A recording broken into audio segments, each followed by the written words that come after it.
n to sigma star, sigma to sigma star and pi to pi star. These are the allowed transitions. ये कौन सी हैं? Allowed हैं. इस तरह forbidden में चले जाएं तो सिग्मा से पाई स्टार, इसी तरह पाई से सिग्मा स्टार, ठीक है, और इस तरह n से जो पाई स्टार है ये भी फॉरबिडन ट्रांजिशंस हैं. These are allowed transition, note कर लें, and these are the forbidden transitions. ठीक है, इसमें से ये जो दो ट्रांजिशंस हैं these are the not allowed forbidden transition, क्योंकि ये पॉसिबल ही नहीं होती. आपने देखा भी होगा कि ये ट्रांजिशन आपको उस एनर्जी ट्रांजिशन लेवल में आपको नहीं मिली. ठीक है, तो these are the non allowed forbidden transition. जबकि ये वाली जो है ये फॉरबिडन तो है लेकिन अलाउड है, ये पॉसिबल है, हो सकती है, ट्रांजिशन हो सकती है, लेकिन है ये फॉरबिडन. तो इसके लिए क्या रूल हैं? इसके लिए डिफरेंट रूल मैंने आपके साथ शेयर किए. तो इसके लिए अगर आपने इन बॉन्ड्स की sigma, pi star, sigma star, अगर आपने इनकी अलाउड एंड फॉरबिडन को आपने समझना है तो इसके लिए दो रूल्स जो इंपॉर्टेंट हैं. एक तो ये याद रखिएगा कि दीज बॉन्ड्स, और अगर बॉन्ड्स सेम प्लेन में हो रहे हैं, ठीक है, दो रूल्स, अगर तो बॉन्ड्स हैं वो सेम प्लेन में होंगे तो वो अलाउड ट्रांजिशन होगी, और अगर बॉन्ड क्या होंगे? डिफरेंट प्लेन्स में होंगे. किसमें? डिफरेंट प्लेन्स में होंगे तो उनको हम क्या कहते हैं? उनको हम फॉरबिडन ट्रांजिशन कहते हैं. तो जनरली ये जो बॉन्ड होते हैं ये सेम प्लेन्स में होते हैं. ये बॉन्ड होते हैं ये किस में होते हैं? ये डिफरेंट प्लेन्स में होते हैं. तो these are the forbidden transition. इसी तरह अगर हम सेकंड इसका फैक्टर बात करें तो हमने बात की थी कि ये जो मोलर अब्जॉर्प्टिविटी कोफिशिएंट की वैल्यू होती है, अगर ये ग्रेटर देन होगी 10⁴ तो they are the allowed transition, और अगर इनकी वैल्यू इससे कम होगी, लेस होगी, तो उनको हम क्या कहेंगे? They are called the forbidden transition. ये सेकंड फैक्टर हो गया. अब थर्ड फैक्टर डिस्कस कर लेते हैं ये समझने के लिए. Symmetric rule. सिमेट्रिक रूल ये कहता है कि जो ऑर्बिटल्स या जो बॉन्ड्स क्या होंगे जिनमें सिमेट्री एग्जिस्ट कर रही होगी, ठीक है, जिनमें सेंटर ऑफ सिमेट्री एग्जिस्ट कर रहा होगा, ठीक है, उनमें जनरली अलाउड होती हैं. ठीक है, या आप उसको कह लें कि जिन बॉन्ड्स में, जिन ऑर्बिटल्स में आपकी सेंटर ऑफ सिमेट्री एग्जिस्ट कर रही होती है, तो उसको उसने कहा दिया कि दो टाइप के होते हैं. एक को हम जी से रिप्रेजेंट करेंगे, जेरेड, ठीक है, क्या कहेंगे? जेरेड. और एक को हम रिप्रेजेंट करेंगे अनजेरेड से. ये समझने के लिए एक इंपॉर्टेंट कॉन्सेप्ट है. तो जेरेड में जनरली क्या होता है? इसमें सेंटर ऑफ सिमेट्री एग्जिस्ट करता है. कैसे करता है ये आगे मैं जाके शेयर करता हूँ. और जो अनजेरेड होगा उसमें सेंटर ऑफ सिमेट्री एग्जिस्ट नहीं करेगा. नोट कर लें. तो अब अलाउड और फॉरबिडन का जेरेड और अनजेरेड से क्या रिलेशन है? अगर तो ट्रांजिशंस होंगी जेरेड से अनजेरेड या अनजेरेड से जेरेड होंगी तो these are known as allowed transitions. Note कर लें, वेरी इंपॉर्टेंट, इनको हम अलाउड कहेंगे. और अगर जेरेड से जेरेड हो रही होगी या अनजेरेड से अनजेरेड हो रही होगी तो इसको हम कहेंगे फॉरबिडन ट्रांजिशन. ये समझ गए आप बात? फॉरबिडन. ओके, अब हम बात कर लेते हैं कि हमें कैसे पता चलेगा कि जिसमें सेंटर ऑफ सिमेट्री एग्जिस्ट कर रही है तो हम उसको जेरेड कहेंगे, और जिसमें सिमेट्री एग्जिस्ट नहीं कर रही तो उसको हम क्या कहेंगे? अनजेरेड कहेंगे. तो भाई इसका सिंपल तरीका मैं बता देता हूँ. मैं ऑर्बिटल को डिस्कस कर लेता हूँ. बहुत सारी कॉन्सेप्ट यहाँ पे आपके क्लियर होते जाएंगे. ओके, हम ऑर्बिटल को देख लेते हैं. फॉर एग्जाम्पल हमारे पास है एस ऑर्बिटल. ठीक है, तो एस ऑर्बिटल की होती है स्फेरिकल शेप. ये सेंट्रल पॉइंट है. अब आप देखें, this is the central point. अब ये भी प्लस है, ये भी प्लस है, इसके सारे प्लस प्लस होते हैं, इसकी जो डायरेक्शन होती है. तो अगर हम सेंटर से प्लस की तरफ जाएं, बिल्कुल अपोजिट साइड पे, इधर से जाएं या इधर से जाएं, अगर सेम चार्जेस मौजूद हैं तो फिर इसका मतलब ये है कि इसमें सेंटर ऑफ सिमेट्री एग्जिस्ट कर रही है, और ये जो ऑर्बिटल होगा ये कौन सा होगा? जेरेड होगा. तो इट मीन्स जो एस ऑर्बिटल है, नोट कर लें, दिस इज़ ऑलवेज जेरेड. ये बड़ी इंपॉर्टेंट इन्फॉर्मेशन है. S orbital is always Jared. Okay, अब हम पी की बात कर लेते हैं. देखिए, पी का ऑर्बिटल अगर है, पी का ऑर्बिटल जो सिग्मा बॉन्ड बनाता है, ठीक है, वो तो जेरेड होगा. लेकिन पी ऑर्बिटल जो है बेसिकली, ये ऑर्बिटल देख लेते हैं इसको, this is the P orbital. तो पी में जनरली क्या होता है? This is the plus, this is the minus, sorry, क्योंकि पी ऑर्बिटल में एक लोब प्लस होता है, एक माइनस होता है. अब यहाँ सेंटर से स्टार्ट करें, तो जब सेंटर से स्टार्ट करेंगे, इधर जाएँ तो प्लस की तरफ जा रहा है, अगर आपकी अपोजिट साइड पे जा रहे हैं तो ये माइनस की तरफ जा रहा है. तो जब दोनों अपोजिट साइड पे जाएं तो दो डिफरेंट चार्जेस होंगे, तो इसको हम क्या कहेंगे? अनजेरेड कहेंगे. तो पी ऑर्बिटल जो होता है वो क्या होता है? अनजेरेड होता है. एस ऑर्बिटल जेरेड होता है, पी ऑर्बिटल जो होता है वो क्या होता है? वो अनजेरेड होता है. इस तरह डी ऑर्बिटल को अगर आप देखते हैं लाइक दिस, इस तरह का ग्राफ बना लेते हैं, आपने देखा होगा इस तरह के लोब्स होते हैं डी ऑर्बिटल में. तो इसमें ये वाला भी पॉजिटिव होता है, ये वाला भी पॉजिटिव होता है, ये नेगेटिव होता है, ये नेगेटिव होता है. This is the central point. इसकी इस साइड पे जाएँ तो पॉजिटिव, इसकी इस साइड पे आए तो तब भी पॉजिटिव, इस साइड पे जाए तो नेगेटिव, इस साइड पे जाए तो नेगेटिव. इट मीन्स ये भी क्या हो गया? This will be the Jared. तो एस ऑर्बिटल क्या है? जेरेड है. पी ऑर्बिटल अनजेरेड है, और इसी तरह जो डी ऑर्बिटल है ये आपका जेरेड है, इसी तरह जो एफ ऑर्बिटल है वो आपका क्या होगा, वो आपका फिर अनजेरेड हो जाएगा। तो ये इसका एक कंप्लीट मैकेनिज्म है। तो यही वजह है जो हमने रूल डिस्कस किया था, अब आपको वो भी क्लियर हो जाएगा। हमने एक बात की थी एस पी डी एफ, भाई एस से पी में जाओ या पी में डी में जाओ या डी में एफ में जाओ, तो हमने क्या कहा था, these are the allowed transition. क्यों? क्योंकि आपका this is the gerade, this is the ungerade, तो जेरेड से अनजेरेड जा रहे हो तो अलाउड है। पी अनजेरेड, डी क्या था, जेरेड था। तो अब अनजेरेड से जेरेड में जाओगे तो रूल हम पढ़ चुके हैं, कौन सा होगा, अलाउड होगा। इस तरह जेरेड है, ये अनजेरेड है एफ, तो ये भी क्या होगा, अलाउड होगा। जब आप एस से डी में जाओगे तो आप देखें ये जेरेड है, ये भी जेरेड है, तो हम रूल पढ़ चुके हैं, दिस इज द रूल, ये फॉरबिडन ट्रांजिशंस होंगी। इस तरह आप एस से, इसी तरह क्या जाओगे, एस से डी में जाओगे तो ये भी जेरेड होगा।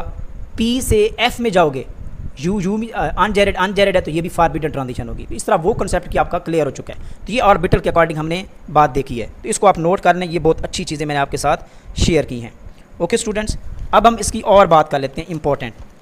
अब हमारे सिग्मा स्टार ऑर्बिटल कैसे बनते हैं, पाई कैसे बनते हैं, पाई स्टार कैसे बनते हैं, इसको समझना ज़रूरी होता है। और ये मैं ऑलरेडी शेयर भी कर चुका हूँ आपके साथ, केमिकल बॉन्डिंग के चैप्टर में, MOT में, मॉलिक्यूलर ऑर्बिटल थ्योरी में हम ये डिटेल में डिस्कस कर चुके हैं, तो उसको देख लेते हैं। ओके स्टूडेंट, आपका सिग्मा बॉन्ड कैसे बनता है? सिग्मा बॉन्ड वो इस तरह होता है, एक आपका पॉजिटिव होता है, दूसरा भी आपका पॉजिटिव होता है। तो जब ये एक आपका क्या होती है, दोनों जब ये ओवरलैप करते हैं तो उस वक्त आपको इस तरह की मिलती है सिमेट्री, इस तरह का स्ट्रक्चर मिलती है। तो देखें, this is the Jared, this is the centre point, इस तरफ जाएं या इस तरफ जाएं, दोनों पॉजिटिव हैं, तो ये क्या होगा, जेरेड। इसका मतलब ये हुआ कि जो सिग्मा आपका होता है, ऑर्बिटल होता है, तो ये आपका कौन सा होगा, जेरेड होगा। नोट कर लें, दिस इज दी जेरेड। इसी तरह आपका देख लेते हैं सिग्मा स्टार कैसे बनता है। सिग्मा स्टार, तो सिग्मा स्टार एक पॉजिटिव होता है, एक नेगेटिव होता है, और इसके जब ये ओवरलैप करते हैं तो एक पॉजिटिव एक नेगेटिव, तो भाई दोनों अपोजिट साइड पे जाओ तो ये आपके कौन सा है, अनजेरेड बन जाएगा। तो sigma always gerade, sigma star always ungerade. इसी तरह पी में आ जाते हैं, ये आपका पी है, यानी कि आप कह लें कि सिग्मा बॉन्ड है पी के केस में, तो वो भी क्या होगा, जेरेड होगा। Like this, this is the positive, this is the negative, this is the positive and this is the this is the negative, this is the positive. जब ये ओवरलैप करेगा तो इस केस में आपका छोटा लोब ये बनता था, एक बड़ा लोब और एक छोटा लोब।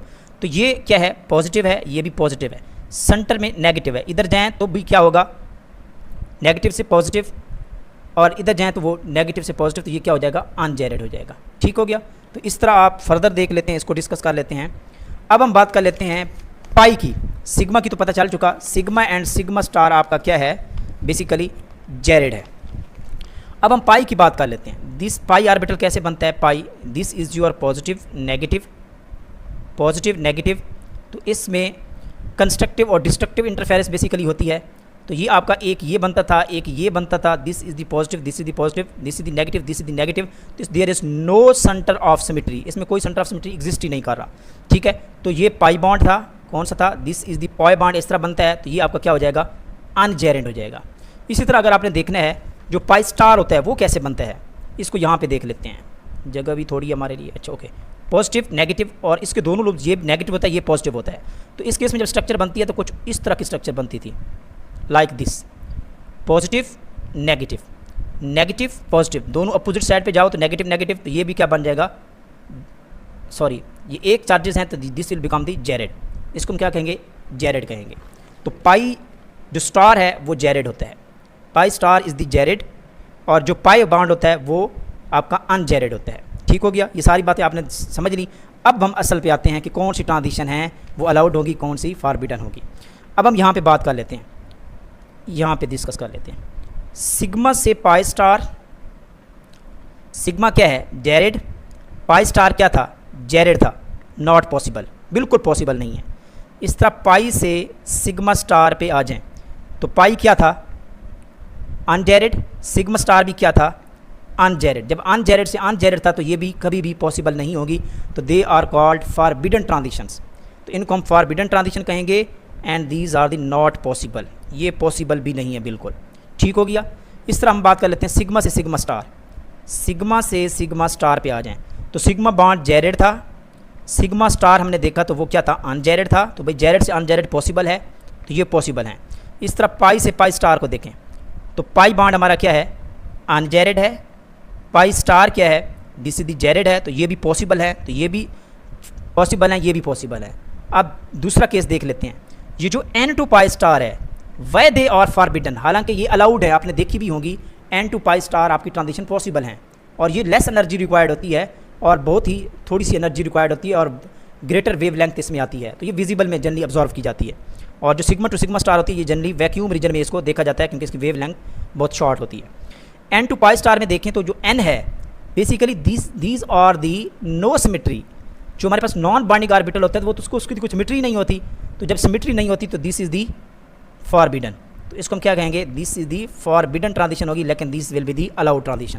तो ये इसका एक कंप्लीट समझने का एक मैकेनिज्म था जिसको हमने देखा।